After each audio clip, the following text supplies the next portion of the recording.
మనకి వేదాలు తెలియదేమో పాపం. వేదాలు రాయబడి ఉంది కన్యసుతాయ నమః. ఏమండి ఇటువంటి యజ్ఞపూర్వకమైన మాట మరి చదివారో లేదో? ఒకవేళ చదివిన దాన్ని పక్కన పెట్టేశారాము. ఒక కన్య ఏమండి ఒక వ్యక్తి ఒక శిశువుకి జన్మనిస్తుంది, ఆ జన్మనిస్తుంది అని రాయబడి ఉంది. తర్వాత పంచగాయాల మహా, ఆ శిశువు పంచగాయాలు పొందుకుంటాడు, ఆయన 5 గాయాల్లోంచి రక్తం కారుతుంది అని రాయబడింది. మరలా మృత్యుంజయాన మహా, ఇంకా చాలా ఉన్నాయి. నేనేంటంటే ఆ 3 కొద్దిగా నోట్ చేసుకున్నాను కాబట్టి సరిపోయింది.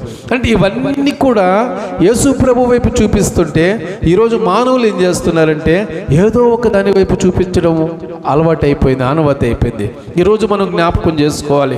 ఏమండి నేను చెప్పాను కదా, ఈ పూజారులని క్రీస్తుకు పూర్వం 5 సంవత్సరాల క్రితమే వీరి గ్రంథాల్లో రాయబడినటువంటి క్రీస్తుని గురించి ఏం చెప్పారంటే, అయ్యా క్రీస్తు ఎక్కడ పుడతాడు,